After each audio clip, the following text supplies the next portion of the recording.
पहनकर लिबास शराफत का लोगों के एतवार में सेंध लगाते रहे, गिराकर औरों के घर मकान दुकान अपना गोरख धंधा चलाते रहे। कल्पना कर सकते हैं कि प्रधानमंत्री के क्षेत्र में इतना बड़ा रैकेट चल रहा हो।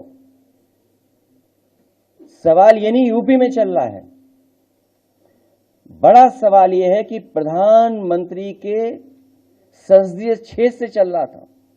जो घटनाक्रम चल रहा है और कोडीन को लेकर के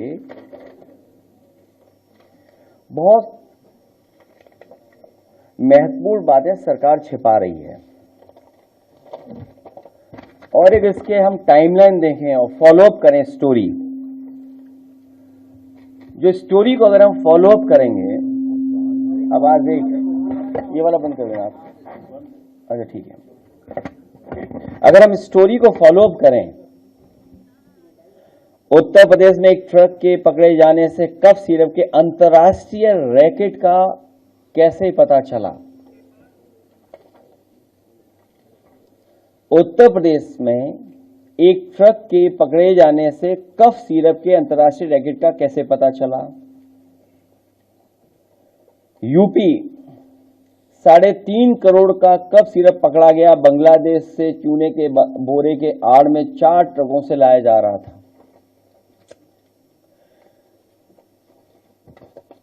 36 जिलों में 118 से अधिक एफआईआर। यूपी में कफ सिरप का काला कारोबार। पढ़ें इस कांड की पूरी कहानी। कोडीन सिरप माफिया कौन? 5 तरह के फर्जी फर्म पूर्वी यूपी एवं बांग्लादेश हब और नेक्सस।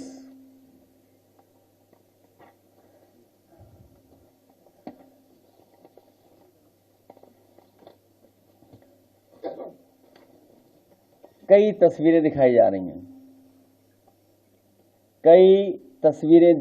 रही हैं, तो अगर हम तस्वीरों का ही सब कुछ ठीक मान लें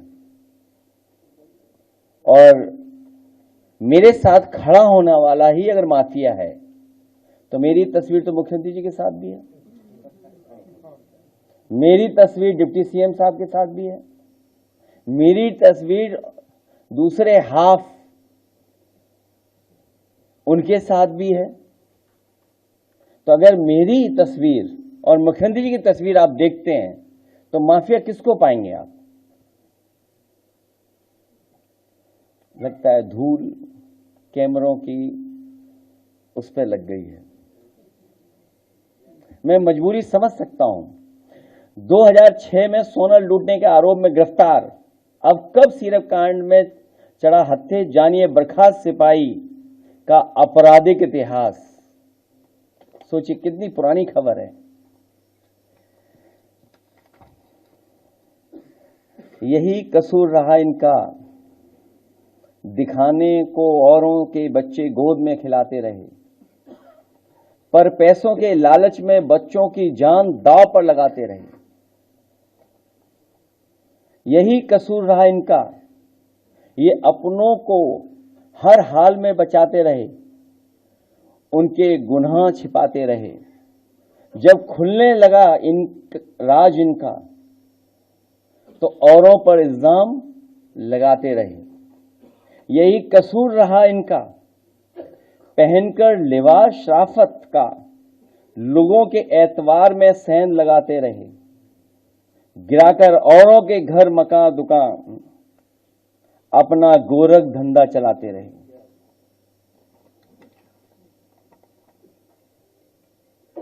किसी प्रदेश का मुख्यमंत्री झूठ बोले और उसके साथ खड़े हुए जो पसंद नहीं कर सकते मुख्यमंत्री को, वो झूठ बोले, तो कल्पना कर सकते हैं कि प्रधानमंत्री के क्षेत्र में इतना बड़ा रैकेट चल रहा हो। सवाल ये नहीं यूपी में चल रहा है, बड़ा सवाल यह है कि प्रधानमंत्री के संसदीय क्षेत्र से चल रहा था, और कोई 100, 200, 300 करोड़ का नहीं है। सुनने में आ रहा है 700 कंपनियां, कई हजार करोड़ का इंटरनेशनल मसला है ये।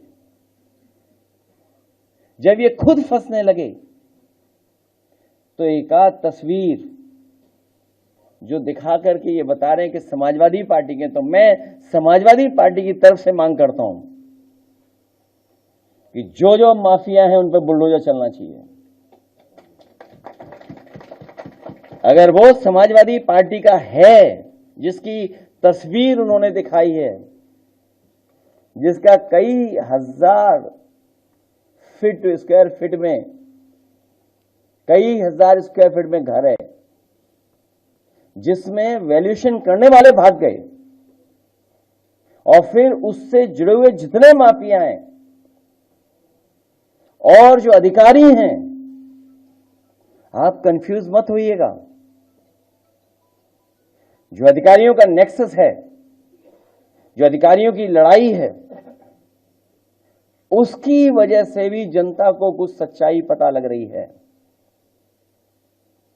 अगर कानपुर का अखिलेश दुबे की कोई जान बचा रहा है तो यही समाजवादी पार्टी है। समय समय पर उठाने की वजह से उसकी जान बची हुई है और पूरी सरकार लगी है कि उसको और कैसे बचाया जाए। उत्तर प्रदेश में तो कमाल चल रहा है। इसलिए हमारी समाजवादी पार्टी की तरफ से मांग है और हमारी तरफ से मांग है कि जिनको आप समाजवादी पार्टी का बता रहे हैं, कालीन भैया, कोढ़ीन भैया, जितने लोग हैं, उन सब पे बुलडोजर चलना चाहिए। क्योंकि सवाल देश के प्रधानमंत्री जी के लोकसभा के क्षेत्र का है। वहां से ये नेटवर्क चल रहा था। उसमें जितने लोग शामिल हैं, हजारों करोड़ का जिन्होंने खेल किया है, उन सब पे बुलडोजर चलना चाहिए।